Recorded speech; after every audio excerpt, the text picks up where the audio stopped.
আজরাইল বক্ষ মোবারকে হাত দিলেন। নবীজি ডেকে বলেন, আজরাইল আমার কষ্ট হয়। আজরাইল বলতেছে, আল্লাহর কসম করে বলি ইয়া রাসূলুল্লাহ, সৃষ্টির মধ্যে আপনার জান কবজের ব্যাপারে আল্লাহ আমাদের সতর্ক করে দিয়েছে। যদি আপনি নবীর কষ্ট হয়, যদি আপনি নবীকে আমি ব্যথা দেই, কষ্ট দেই, আমি যদি আমার সীমানার বাহিরে চলে যাই, আল্লাহ আমাকে জ্বালিয়ে পুড়িয়ে শেষ করে দেবে। আর আপনি কারীম আমারে সতর্ক করে দিয়েছেন, আপনার জান কবজের ব্যাপারে এত সতর্ক করলেন আল্লাহ, যদি আমার বেয়াদবি হয়ে যায় আমি সর্বনাশ হয়ে যাবে আমার। হুজুর, আপনার আগে এবং পরে আপনার মতো কারো সঙ্গে আর এরকম আচরণ করা হবে না, কারো কাছ থেকে এত যত্ন নেওয়া হবে না, অনুমতি নেওয়া হবে না। ইয়া রাসূলুল্লাহ, একটু কষ্ট হবে, ধৈর্য ধরেন। আপনার চাইতে এত আসানে কাউকে নেওয়া হয় নাই, আর কাউকে আল্লাহর দরবারে নেওয়া হবে না। তখন আমার নবী ডাক দিলেন, আজরাইল তোমার কথাটা বলে দিয়ে যাই, আমার উম্মতের কষ্ট দিও না, আমার উম্মতের কষ্ট দিও না। আমরা সেই নবীর উম্মত, ইন্তেকালের সময় যে নবী আমাদেরকে ভুলে নাই, আমরা জীবন চলে যাবে নবী ভুলতে পারবো না। হাত উঁচা করে বলেন ঠিক না বেঠে?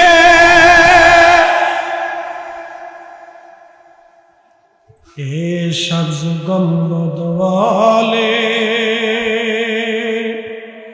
मंजूर दुआ करूना,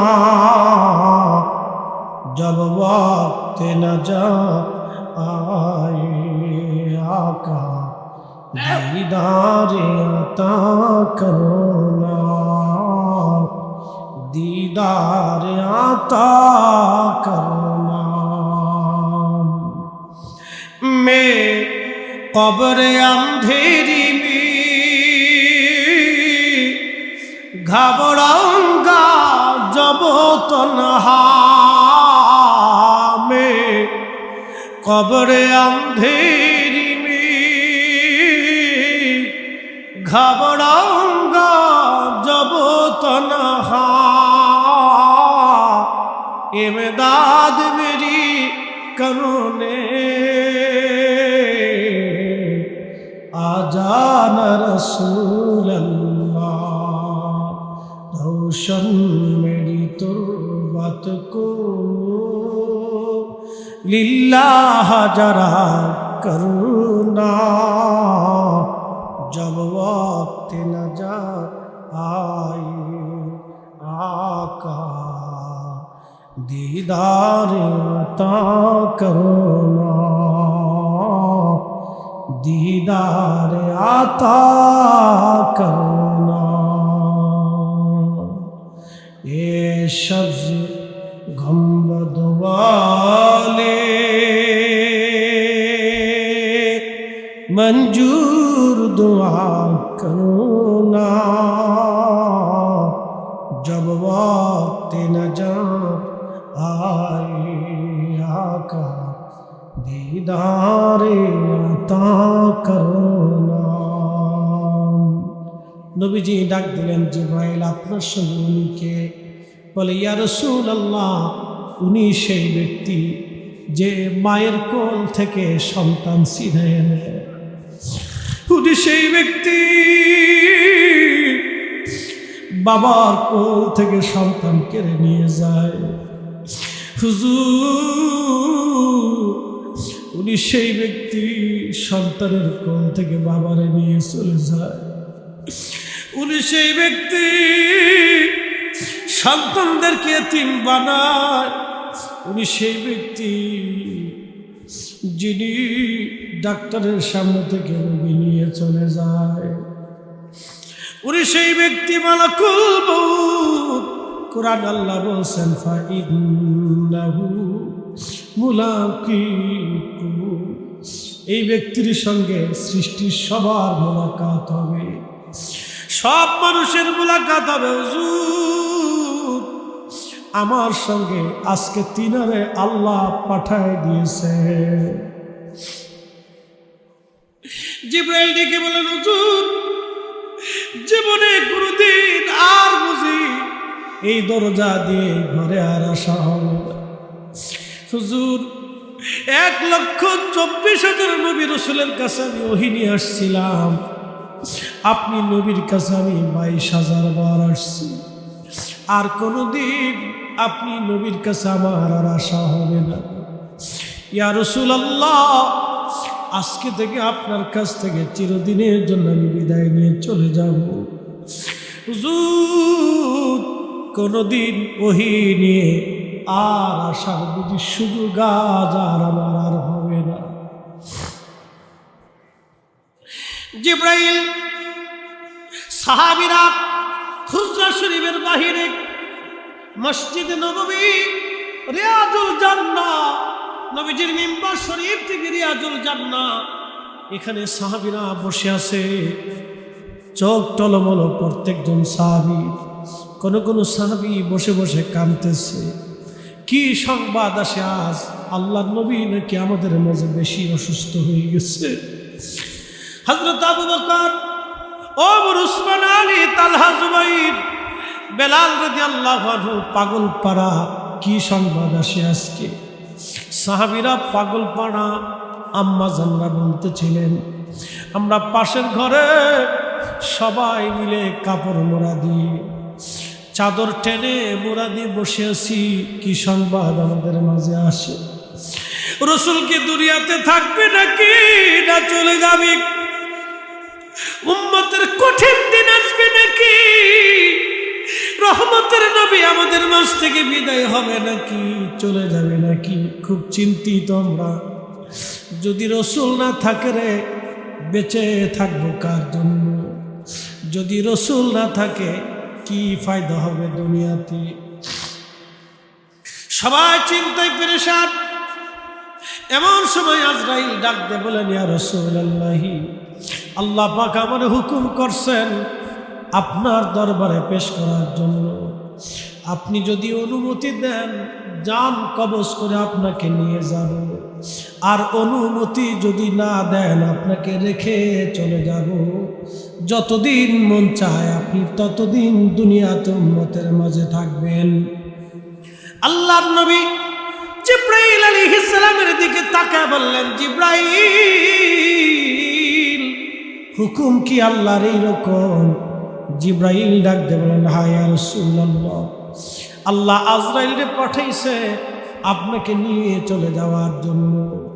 হুকুম দিছে আপনি এজাজত দিলে আপনাকে নিয়ে যাওয়া হবে, আর এজাজত যদি না দেন আপনাকে রেখে চলে যাওয়া হবে। হুজুর, তবে আমার মালিক আমার আল্লাহ আপনার দিদারে আগ্রহী হয়ে আছে। আপনার দিদারে আল্লাহ আগ্রহী হয়ে আছে। আপনার দিদারে আল্লাহ আগ্রহী হয়ে আছে। আল্লাহর নবী ডাক দিয়ে বলতেছে, আজরাইল, আমার মাশূক আমার আল্লাহ আমার দিদারে আগ্রহী। আজরাইল, আর দেরি কইরো না, এবার আমাকে নিয়ে চলো, আর আমি থাকবো। লা ইলাহা ইল্লাল্লাহ মুহাম্মাদুর রাসূলুল্লাহ সাল্লাল্লাহু আলাইহি ওয়াসাল্লাম। খুব মনোযোগ দিবেন। হযরত ফাতেমা রাদিয়াল্লাহু আনহার জিন্দেগি বড় কষ্টের মধ্যে গেল। আল্লাহর নবী অসুস্থ হয়ে গেলেন, ইন্তেকাল হয়ে যাবেন। 12 তারিখ সোমবারে নবীজি দুনিয়াতে আসছেন। আবার এই 12 তারিখে নবীজি দুনিয়া থেকে চলে গেছেন। নবী আমার অসুস্থ, খুবই দুর্বল হয়ে গেলেন। আল্লাহর নবী ফাতেমাকে ডাকলেন, সাহাবীরা রে, আমার ফাতেমার একটু ডাকেন, ফাতেমার সঙ্গে দুটি কথা বলবো আমি। হযরত ফাতেমা রাদিয়াল্লাহু আনহাকে ডাকা হলো। ফাতেমা দৌড়ায় গেলেন বাবার কাছে। বসে বসে ফাতেমা রাদিয়াল্লাহু আনহা কাঁদতেছিলেন। আল্লাহর নবী ডাক দিয়ে বললেন, ফাতেমা রে, কি জন্য তুমি কাঁদো? ফাতেমা বলতেছে আব্বাজান আপনার বিরহ বেদনার চিন্তায় কাঁদতেছি, আমার আপনি এতিম বানায় চলে যাবেন, কি করে আমি ফাতেমা সহ্য করবো আব্বাজান, বিরহ বেদনা আমি কান্দি। কোরআন শরীফ আল্লাহ বলে দিলেন ওয়ালাল আখিরাতু খায়রুল লাকা মিনাল উলা। হুজুর দুনিয়ার জিন্দেগির চাইতে পরকালের জিন্দেগি আপনার জন্য উত্তম হবে। নবীজির সময় গণায় গেল, বিদায়ী ঘন্টা বেজে গেল, অর্থাৎ আল্লাহর হাবিব বিদায়ের সময় চলে আসলো। ফাতেমা কান্দে, নবীজি ডাক দেয় বলেন ফাতেমা রে, তুমি কি জানো আল্লাহ আমাদেরকে কি সম্মান দিয়েছে? ফাতেমা রে, আল্লাহ তোমার একজন বাবা দিয়েছে, যেই বাবা সৃষ্টির মধ্যে শ্রেষ্ঠ, যেই বাবারে আল্লাহ হাবিবুল্লাহ বানাইছে। ফাতেমা রে, আল্লাহ তোমার দুইটা সন্তান দিছে, কারো ঘরে এরকম সন্তান আল্লাহ দেয় নাই। আমার আল্লাহ দুইটা সন্তানের কি দাম দিছে জানো নি রে ফাতেমা? আল হাসানু আল হুসাইনু সাইয়্যিদা শাবাবি আহলিল জান্নাহ। আমার হাসান আর হুসাইন দুইজন জান্নাতের যুবকদের সর্দার। ফাতেমা রে, তুমি কি জানো কুরাইশ পরিবারে বনু হাশিমের ভিতরে তোমার বাবার পরিবারের চাইতে শ্রেষ্ঠ পরিবার পৃথিবীতে আর কারো নাই রে ফাতেমা। আল্লাহ আমার রে আহলে বায়াত বানাই দিছে রে ফাতেমা, এই পরিবারের চাইতে দামি পরিবার আর দুনিয়াতে নাই। ফাতেমা রে, তুমি কি জানো আমার পরিবারকে কত বড় মর্যাদাশীল আল্লাহ বানাইছে? তোমার বংশের ভিতরে জাফর নামক একজন, যার দুইটা হাত কাফেররা কেটে ফেলে দিয়েছিল রে ফাতেমা, আল্লাহ হাতের বদৌলতে তার পাখা দিয়ে দিচ্ছে। আমার জাফর জান্নাতের 8টা দরজা দিয়ে যেখানে খুশি সেখানে সেখানে আমার জাফর ঘুরে বেড়ায়।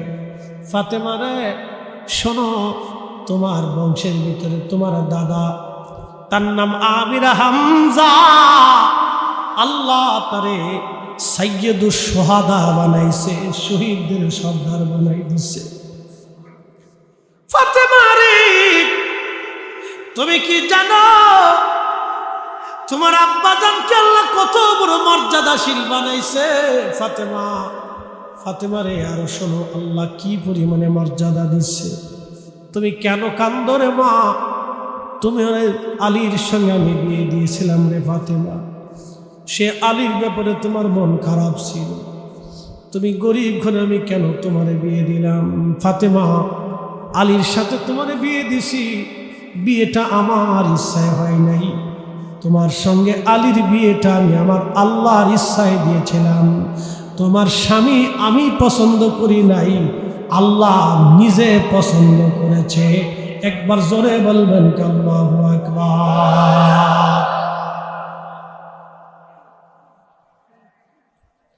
চিন্তা করেন তো কত বড় দামি পরিবার। আল্লাহর নবী ডাক দেখে, ফাতেমা মন খারাপ করো না, তুমি আমার তোমার কানটা আমার কানটা আমার মুখের সামনে লাগাও। হযরত আল্লাহর নবী কানে কানে কি যেন বললেন। ফাতেমা হাসতে লাগতেছে, মুস্কি মুস্কি হাসতে হাসতে বেরোয় আসে। আম্মা জান আয়েশা সিদ্দিকা ডাক দিয়ে বলতেছে, ফাতেমা একটা বিষয় বুঝলাম না, তুমি প্রথমে কাঁদলা পরে হাসলা, কারণ কি? ফাতেমা রাদিয়াল্লাহু আনহা ডাক দিয়ে বললেন, আম্মা জান আমাকে নবীজি প্রথমে বিরহ বেদনার কথা বলেছেন, নবী বলেছেন আমাদের ছেড়ে বলে চলে যাবে। বাবার বিরহে আমি কাঁদতেছিলাম, কিন্তু আমার নবী আমার আরেকটা সুসংবাদ দিয়েছেন কানে কানে। বলে কি সংবাদ? ফাতেমারে বলো। আল্লাহর নবী বলছেন, ফাতেমা আমার ইন্তেকালের পরে আমার পরিবারের মধ্যে তুমি প্রথম মারা যাবা, আর একসঙ্গে আমরা 2 মা এবং বাপ বেটি একসঙ্গে জান্নাতুল ফিরদাউসে আমরা একসাথেই থাকব। আমার আব্বা আমাকে সুসংবাদ দিয়েছেন, এই জন্য আমি খুশিতে মাতোয়ারা হয়ে হাসতেছি। একবার জোরে বলা যাবে কি ইয়া রাসূলুল্লাহ। ঘুম আসতেছিল না, সারা রাত্র নবীজি ঘুমাইতে পারতেছিলেন না। একবার ডান দিকে মুসুর দেন, আবার বাম দিকে মুসুর দেন, কষ্ট হচ্ছে। কলিজার টুকরা গরিব মেয়েটাকে তিনি পাঠাই দিলেন। আম্মা জান খাদিজার চিরদিনের পরে আমার নবীকে আগলে রেখেছিলেন হযরত ফাতেমা রাদিয়াল্লাহু আনহা। আহা, মেয়েটা এমনভাবেই নবীকে ভালোবাসতেন, যেই জন্য আল্লাহ খুশি হয়ে নবীকে বলেন, হাবিব আপনি বলে দেন আপনার ফাতেমা হলো সাইয়্যিদাতুন নিসাই আহলিল জান্নাহ, জান্নাতের রমণীদের সর্দারিনী হলো আপনার ফাতেমা। একবার জোরে বলা যাবে কি আল্লাহু আকবার। আরে আমার রাসূলকে ভালোবাসার জন্য ফাতেমা যদি সাজ্জাদিনী হয়ে গেলেন, তিনি সর্দারিনী। সুন্নি আমরা মুসলমান, নবীর ভালোবাসার কথা আমরা ব্যক্ত করি, এই জন্যই রাসূলের ভালোবাসায় পাহাড় সম গুনাহগুলি ধ্বংস হবে। নবীর ভালোবাসায় 8টা জাহান্নাম নিভে যাবে, যা 7টা জাহান্নাম নিভে যাবে, 8টা জান্নাত উম্মতের জন্য বরাদ্দ হবে। উম্মত যে জান্নাতের দরজা দিয়ে খুশি চলে যাবে সেই জান্নাতে। খুব মনোযোগ দেন। ফাতিমাতুজ জাহরা রাদিয়াল্লাহু আনহা চলে গেলেন। হযরত আলী ডাক দিয়ে বলেন, ফাতেমা রে, নবী কি বলেছেন? ফাতেমা বললেন, স্বামী আমার, আল্লাহ রাসূল বলেছেন গনিমতের মাল বলে গরিব উম্মতের জন্য বরাদ্দ হয়েছে, কিছুই দিবে না নবী, আমাকে ফেরত পাঠিয়ে দিয়েছেন। হযরত আলী আলহামদুলিল্লাহ বলে শুয়ে রইলেন। সাধকের নারী সমাজ, ঘরের ভিতর থেকে যারা কথাগুলি শুনেন ভালো করে শুনে যান। আল্লাহু আকবার। ফাতেমা রাদিয়াল্লাহু আনহা তিনি চলে গেলেন। নবীর ঘুম আসে না, বারবার বারবার এপিট ওপিট ওপিট ওপিট করতে লাগলেন। আল্লাহ নবী সকালবেলা ফজরের নামাজ পড়ে নবীজি তাড়াতাড়ি ফাতেমার ঘরের দরজায় আসছে, টুকা লাগাইলেন। আল্লাহ নবীর জন্য দরজা খুলে দেওয়া হলো। ফাতেমা ঘরের ভিতরে যে নবীজি খাটের উপরে বসলেন। বসিয়া আল্লাহ নবী ডাক দিয়ে বলেন, ফাতেমা রে, মন বেজার করছো, তোমারে গনিমতের মাল দেই নাই, তোমার আব্বাজান সারা রাত্র ঘুমাইতে পারে নাই, আমি আমার কলিজার টুকরা মেয়েটাকে আমার দরজা থেকে ফেরত পাঠাইছি। ফাতেমা রে, তোমার আব্বা সারা রাত ঘুমাইতে পারে নাই। ফাতেমা, কিন্তু আমার মালিক আমার আল্লাহ আমার খালি ফেরত পাঠাই নাই, আমার আল্লাহ তোমার কাছে আমারে পাঠাইছে। চিৎকার করে জোরে বলবেন কি আল্লাহু আকবার। আমার আল্লাহ তোমার কাছে আমারে পাঠাইছে। ফাতেমা, 2টা জিনিস আল্লাহ তোমাকে দিতে বলেছে, হয় গনিমত নিবা, নয় আল্লাহর কাছ থেকে তাসবিহ তুমি নিবা। হয় গনিমত নাও, না হয় তাসবিহ নাও। বলে, আব্বাজান আল্লাহ কি তাসবিহ দিয়েছেন বলেন? বলে, আল্লাহ তাসবিহ দিয়েছে প্রত্যেক দিন এশার নামাজের পরে রাত্রিবেলা ঘুমোতে যাওয়ার আগে তুমি 33 বার আলহামদুলিল্লাহ, 33 বার সুবহানাল্লাহ, 34 বার আল্লাহু আকবার বলে তুমি ঘুমাইবা। এই তাসবিহটা শুধু তোমার জন্য এবং আলীর জন্য আল্লাহ পাঠাইছে। হয় এই তাসবিহ তুমি নাও, না হয় তুমি গনিমতের মাল নাও। যদি এই তাসবিহ তুমি নাও, আল্লাহর ওয়াদা তোমার ঘরে অভাব থাকবে না, আল্লাহ তোমার উপর খুশি থাকবে। ফাতেমা ডাক দেয়া বলেন, আব্বাজান আমার গনিমতের মাল লাগবে না, আল্লাহর দেওয়া তাসবিহটাই আপনি আমাকে দিয়ে যান। জোরে বলা যাবে কি মারহাবা। আমাদের মেয়েরা আজকে দুনিয়ার মোহে পড়িয়া, সাজগোজে পড়িয়া দুনিয়ার পাগল পারা হয়ে গেছে। নারী দুনিয়ার পাগল পারা হওয়া যাবে না। ফাতেমার আদর্শ যদি আমরা নিতে পারি, বোন আমার, হাসতে হাসতে আলমারউ মা মান হাব্বা, আল্লাহর নবীর কন্যা সাইয়্যিদাতুন নিসাই আহলিল জান্নাহ ফাতিমাতুজ জাহরা রাদিয়াল্লাহু আনহার সঙ্গে আমাদের হাসর নাসর হয়ে যাবে রে বোন, আপনার হাসর হবে। আল্লাহর নবী বললেন, তুমি যাকে মোহাব্বত করো তার সঙ্গে তোমার হাসর নাসর হবে।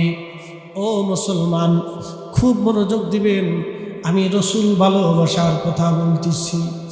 আল্লাহর নবী প্রত্যেকজন সাহাবী এইভাবে নিজের জীবনকে উপেক্ষা করে আল্লাহর নবীকে ভালোবাসতেন। তারা নিজেদের পিঠের চামড়া দিয়েছেন, গোশত দিয়েছেন, সব কিছু উজাড় করে দিয়ে নবীকে ভালোবাসতেন তারা। আমরাও সেভাবে ভালোবাসবো। কারো বেদাতের ফতোয়ার তর্ক শোনার সময় আমাদের নাই। আমরা রাসূলুল্লাহর পক্ষে স্লোগান দিয়ে যাব। কথা বলেন ঠিক না বেঠে? বলেন তো জমিন কার? না না হয় না, আরো জোরে বলেন, জমিন কার? আসমান কার? সব কিছু কার আইনে চলে? জিকির কার? নামাজ কার? জিকির নামাজ সব আল্লাহর। জমিন আল্লাহর, আসমান আল্লাহর।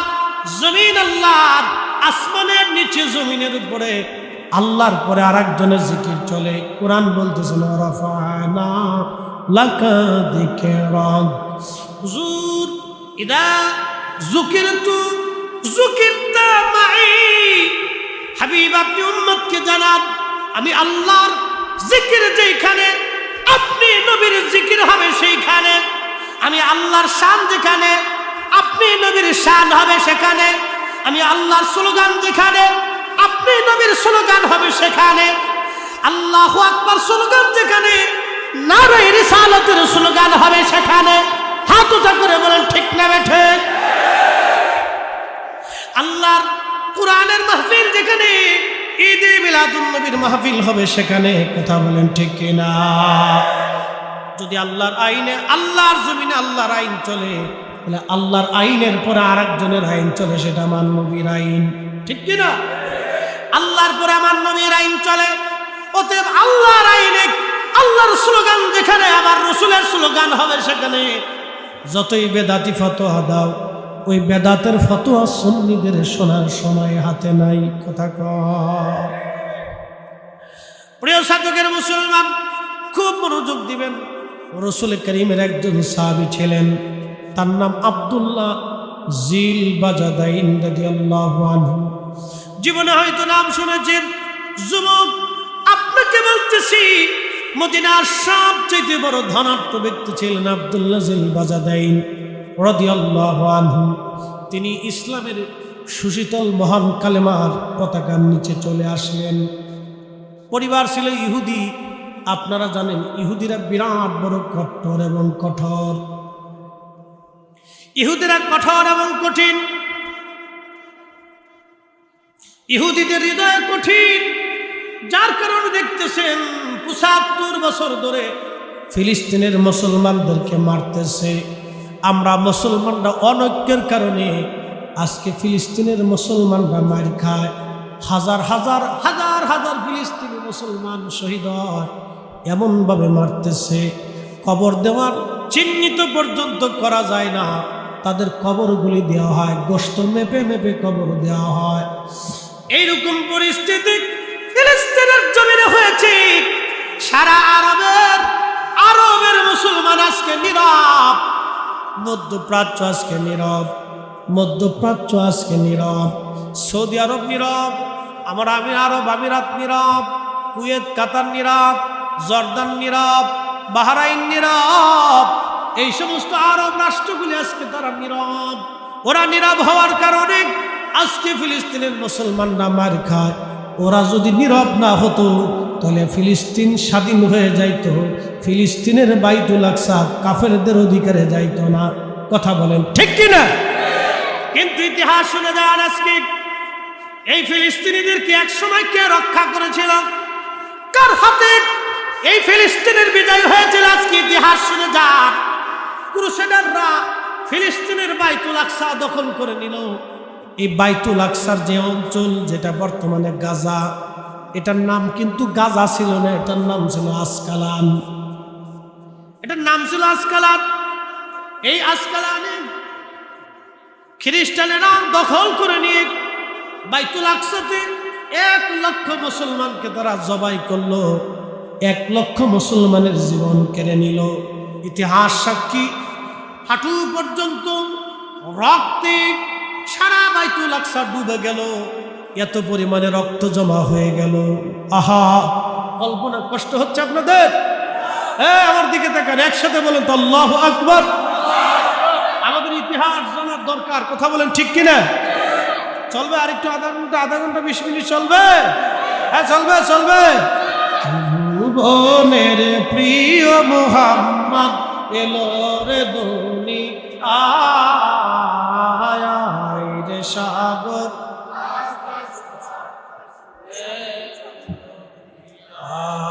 আয় রে সাগর আকাশ বাতাস, ধুলির ধরা বেহেশত আজ জয় করিল দিল রে লাজ, আজকে খুশির ঢল নেমেছে ধূসর সাহারায় রে সাগর আকাশ বাতাস বিজদিয়া, আয় রে সাগর আকাশ বাতাস দেখবি যদিয়া। বন্ধুগণ আমার, ফিলিস্তিন দখল করে নিয়ে গেল ক্রুসেডাররা, লক্ষ লক্ষ খ্রিস্টান সৈন্যরা ফিলিস্তিন দখল করে নিয়ে গেল। দখল করার 200 বছর পরে ফিলিস্তিনিদের উদ্ধার করার জন্য সুলতান গাজী সালাউদ্দিন আইয়ুবী রাহমাতুল্লাহর নেতৃত্বে বিরাট একটা সৈন্যবাহিনী বাইতুল আকসা অবরোধ করে তারা দখল করল। সুলতান গাজী সালাউদ্দিন আইয়ুবী, আমার দিকে তাকান, তিনি কে? কাট্টা সুন্নি একজন মুসলমান। তিনার পীর ও মুর্শিদ আল্লামা ইমাম ইজ্জুদ্দিন রাহিমাহুল্লাহ, বিশ্ববিখ্যাত আলেম এবং সুফি ছিলেন তিনি। আল্লামা ইমাম ইজ্জুদ্দিন রাহমাতুল্লাহর ছাত্র ছিল সুলতান সালাউদ্দিন আইয়ুবী রাহমাতুল্লাহ। উনার আপন ভগ্নিপতি, ইতিহাস শুনেন, উনার আপন ভগ্নিপতি, তার নাম বাদশাহ মুজাফফরউদ্দিন কুকুবুরি রাহমাতুল্লাহ। তিনি ছিলেন সুলতান মাহমুদ সালাউদ্দিন আইয়ুবীর আপন ভগ্নিপতি। তিনি ইরাকের ইরবলের বাদশাহ ছিলেন, বিরাট বড় বাদশাহ, কিন্তু তিনি আদিলান আবিদান জাহিদ। তিনি আদিল ছিলেন, নেইপরায়ণ ছিলেন, আবেদ ছিলেন, বড় বুজুর্গ ছিলেন এবং জাহিদ ছিলেন, দুনিয়া বিরাগী বাদশাহ। উনার স্ত্রী সুলতান গাজী সালাউদ্দিন আইয়ুবীর আপন বোন, তিনি টুপি বানাইয়া টুপি সেলাই করে সংসার চালাইতেন। একবার জোরে বলা যাবে আল্লাহু আকবার। আর আমাদের দরবেশ নিয়ে গেল 60,000 কোটি টাকা, দরবেশ নিয়ে গেল 60,000 কোটি। আরে ভাই, খুব মনোযোগ দিবেন, দরবেশ নিল 60,000 কোটি। এইভাবে যদি চলে যায় তাহলে আমাদের হক নষ্ট হবে। সেই দিনে রাজা বাদশা যারা ছিলেন তারা সেই দিন টুপি সেলাই করে সংসার চালাইতেন। খুব মনোযোগ দিয়ে যাবেন। রাজা বাদশা যারা ছিলেন সংসার চালাইতেন সেই দিন, আহা, টুপি সেলাই করে। সুলতান গাজী সালাউদ্দিন আইয়ুবীর আপন বোন, শুনে যাবেন আজকে ইতিহাস, তার স্বামী রাজকীয়ভাবে রাজদরবারে 1 লক্ষ স্বর্ণ মুদ্রা খরচা করে তিনি মিলাদুন নবীর মাহফিল করতেন। একবার জোরে বলা যাবে আল্লাহু আকবার। না না, আরো জোরে বলেন আল্লাহু আকবার।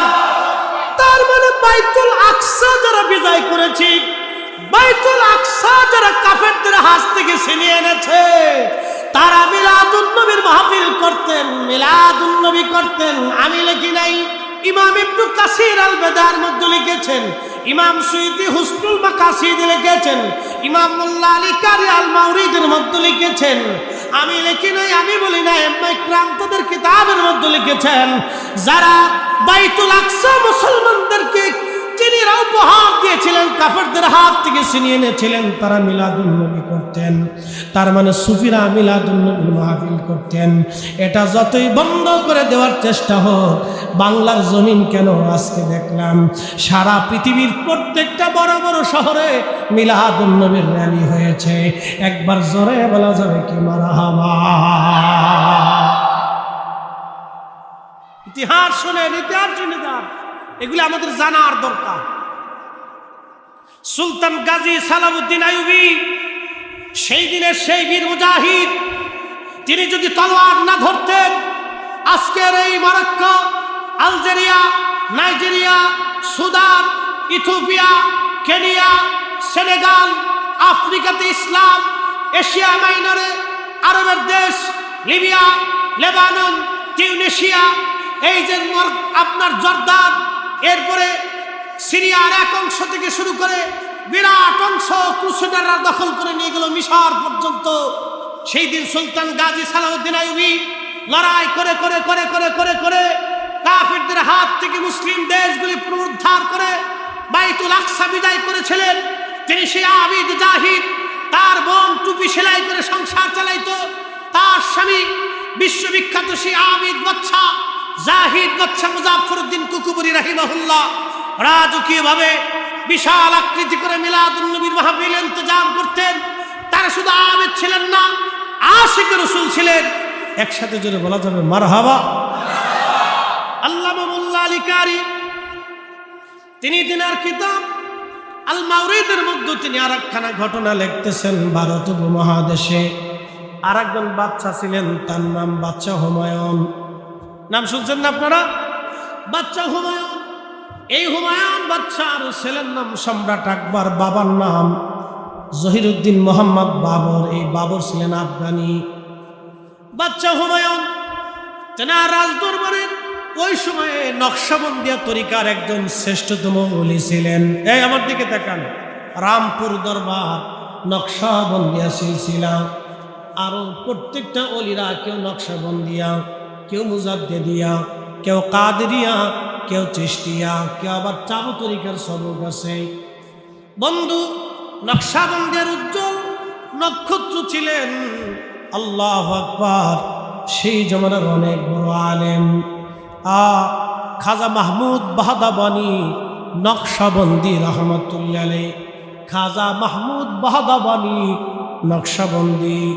মোল্লা আলী কারির মতো বিশ্ববিখ্যাত মুহাদ্দিস তিনার কিতাবে তার নাম সম্মানের সাথে লেখছেন। ওই জমানার আরিফ বিল্লাহ অর্থাৎ আল্লাহর পাগল ছিলেন, অনেক বড় আল্লাহর ওলি খাজা মাহমুদ বাহাদাবানি নকশবন্দি রহমতুল্লাহ আলাইহি। তিনি নকশবন্দি তরিকার ওই সময়কার বিরাট বড় আল্লাহ ওয়ালা। তিনি আসলেন ভারতের দিল্লিতে। বাচ্চা হুমায়ুন তখন তিনার প্রধান উজির বৈরাম বেগকে বললেন, বৈরাম আপনি একটু যান, হুজুরকে আমার রাজ দরবারে দাওয়াত করে এনে দোয়া করাইতে হবে। বৈরাম যা বললেন, হুজুর আল্লাহর ওলি আপনাকে দাওয়াত করেছেন বাচ্চা হুমায়ুন রাজ দরবারে, আপনি একটু দাওয়াত কবুল করে নেন এবং দাওয়াত কবুল করে নিয়ে আপনি রাজ দরবারে দোয়া করে আসেন। সেই দিন বাদশাহ হুমায়ুনের উজিরকে খাজা মাহমুদ বাহাদাওয়ানি নকশবন্দি বললেন, ও উজির আপনি চলে যান, আমি মাহমুদ বাহাদাওয়ানি নকশবন্দি কোনো রাজ দরবারে দাওয়াত গ্রহণ করি না, কোনো রাজার কাছে আমি যাই না, এটা আমার আদতের বাহিরে। হুমায়ুনের প্রয়োজন হইলে তাকে আমার কাছে আসতে বলেন। একবার জোরে বলা যাবে কি মারহাবা? জোরে বলেন আল্লাহু আকবার। অলি যারা ছিলেন তারা সাম্রাজ্যের জন্য মুখাপেক্ষী ছিলেন। সাম্রাজ্য আলারা অলিদের কাছে যাইত। কি কথা কোন ঠিক কিনা? তো মনোযোগ দেন। বাহাদাওয়ানি নকশবন্দি রহমতুল্লাহ বলে আপনি চলে যান। তো বৈরাম খান উজির আজম হুমায়ুনকে, বাদশাহ হুমায়ুনকে, মুঘল সাম্রাজ্যের বাদশাকে বললেন, বাদশাহ হুজুর এই কথা বলে দিয়েছেন তিনি কোনো রাজ দরবারে দাওয়াত নেন না, তিনি আসবেন না।